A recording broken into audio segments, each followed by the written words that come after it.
ప్రాముఖ్యంగా ఆశీర్వాదం గారి కుటుంబీకులకు నా యొక్క ప్రగాఢమైనటువంటి కండోలెన్స్ తెలియజేస్తున్నాను. అధ్యక్షులు వారు చెప్పినట్టు ఇది చిన్న విషయం కాదు. ఇది కత్తిమ సామ్రాట్ ఇంతమంది దౌర్జన్యాలకు సమయాన్ని ఇచ్చి మాట్లాడించడం అంటే చాలా కష్టతరం. కాబట్టి సంక్షిప్తంగానే నేను 2 మాటలు చెప్పి నాకు ఇచ్చిన అవకాశం నేను వినియోగించుకుంటాను. ఆశీర్వాదం గారికి నాకున్న అనుబంధం దగ్గర 30 సంవత్సరాల అనుబంధం. సొంత బావబామరులు ఎలా ఉంటారో నాకు తెలియదు, కానీ మాకున్న చదువు మాత్రం సామాన్యమైన చదువు కాదు. మేము ఇతర రాష్ట్రాలు వెళ్ళాం, నగరాలు వెళ్ళాం, పట్టణాలు వెళ్ళాం, పల్లెలు వెళ్ళాం. ఎక్కడికి వెళ్ళినా నైట్ వచ్చేయడమే. భార్య అన్న పిల్లలన్న చాలా ప్రేమ ఆయనకి.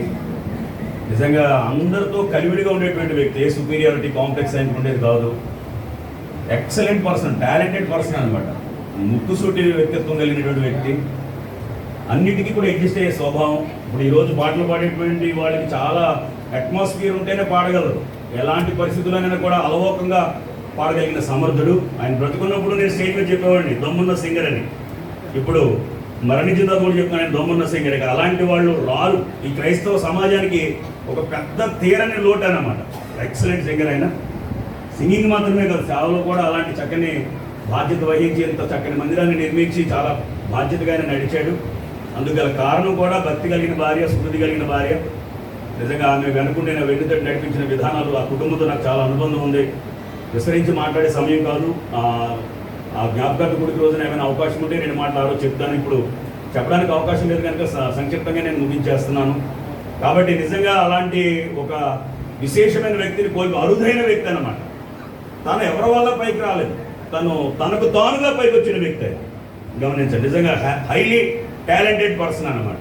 కాబట్టి అసూయతో చాలామంది ఇష్టపడేవారు కదా, చాలా సార్లు గమనించేవాడిని. సంగీత కళాకారులకి పరీక్ష అన్నమాట. ఆయన వేదిక ఎక్కడంటే సంగీత కళాకారులకి పరీక్ష అన్నమాట. ఇక అందులో ఏమాత్రం కూడా సందేహం అనేది ఏమాత్రం కూడా లేదు. మరణం చోటుకు బ్రతుకున్నాడు ఎవడో, పాతాళ వశం కాకుండా తాను తప్పించుకొని గలవాడు ఎవడో కీర్తనకారుడు. ఘనత వహించిన మనుషుడు నిలువజాలడు. కాబట్టి అందరం అక్కడికే వెళ్ళాలి. ఒకరోజు నేను ముఖాముఖిగా కలుసుకుంటాం. కాకపోతే ఆ కుటుంబాన్ని మనం ఓదార్చలేము. కాకపోతే దేవుడు ఓదార్చగలిగిన సమర్థుడు ఆయన. గుండె చెదిన వారిని బాగు చేయవాడు ఆయన, వారి గాయములు కట్టువాడు ఆయనే. కాబట్టి ఆ కుటుంబానికి ఆదరణ ఓదార్పు కలిగినట్టు మనందరం ప్రార్థన చేద్దాం. అంతేకాదు ఇందాక దైవజనులు చాలా ఎక్సలెంట్ విషయం చెప్పారు. అది చాలా ఇంపార్టెంట్. నిజంగా అది మనందరం కూడా చేతులు కలిపితే కనుక ఆ కుటుంబానికి మనం ఒక సంయోచితమైన సహాయాన్ని అందించగలిగిన వాళ్ళు అవుతాం. ఆ కుటుంబం కోరుకోలేదు, వాళ్ళు చెప్పవలసినవి వాళ్ళు చెప్పిన విషయం కాదు. దైవజనులు ప్రేరేపించబడి చెప్పారు. ఇది ఆలోచన. అందుకే ఆలోచనకర్తలు అనేకులైనట మీరు తప్పనిసరిగా నా వంతు నేను ఈ సభాముఖంగా తెలియపరుస్తాను. నా సహకారాన్ని నేను అందిస్తాను. మనందరం సహకరిద్దాం. ముఖ్యమైనటువంటి విషయం ఏంటంటే కనుక ఇప్పుడు పాస్టర్ గారికి బిడ్డలకి ఈ సంఘం చాలా తోడుగా ఉండాలి. ఆయన లేడు అనే మాట ఇంకా కనబడకూడదు అనమాట. అలాంటి పరిస్థితిని మనం తీసుకురావాలి. ఈ ఊరికి ఐడెంటిటీ ఆయనే తెలుసా. మీకు ఇందాక దారిలో వస్తూ చెప్పాను, ఈ ఊరికి ఐడెంటిటీ గమనించి. కోటపాడు అంటే అన్యులకు కూడా బాబు మీ ఊళ్ళో పాటలు పాడైనా ఆశీర్వాదంగా ఊరేనా అని అడుగుతారనమాట. అలాంటి పరిస్థితిని తీసుకొచ్చాడు ఆయన. నిజంగా చాలా మంచి వ్యక్తిత్వం కలిగిన వాడు, నిర్మోహమాటం, ఉన్నట్టు మాట్లాడేసేవాడు. అది చాలామందికి నచ్చకపోవచ్చుగా, అది యథార్థమైన పరిస్థితి, దేవుడికి నచ్చే విషయం. అలాంటి వ్యక్తి నాకు అందరూ నేను ఫోన్ చేసినప్పుడు అందరికీ ఆయన ఇష్టమైన వ్యక్తి, అందరి హృదయాల్లో ఉన్నాడు. కాబట్టి ఇంతసేపు ఇలా ఉన్నారు. అన్ని స్థలాల నుంచి వచ్చారు. ఊరంతా దద్దరిల్లిపోతుంది. ఎక్కడ చూసినా కూడా వాహనాలు. నిజంగా విశేషమైన పరిస్థితి ఉంది.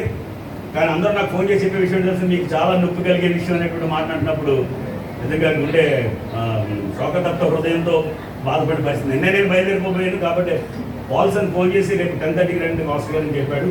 కాబట్టి మరలా నేను జ్ఞాపక కొడుకులు కూడా నేను కలుసుకుంటాను. ఆ కుటుంబానికి నా సానుభూతిని తెలియపరుస్తున్నాను. అలాగే పాస్టర్ గారు చెప్పినట్టు తప్పనిసరిగా నా వంతు నా సహకారాన్ని కూడా నేను అందిస్తాను. అందరం అందిద్దాం. ముఖ్యంగా సంఘం మాత్రం పాస్టర్ గారికి పిల్లలకి సరి అయినటువంటి చేయూతనిచ్చి ఆయన ఉన్నప్పటికంటే విశేషంగా ఈ పరిచయం నడిచినట్టు చూడవలసిందిగా మిమ్మల్ని కోరుకుంటే నా మాటలు ముగిస్తున్నాను. దేవుడి మాటలు దీవించి ఆశీర్వదించును గాక. ఆమేన్.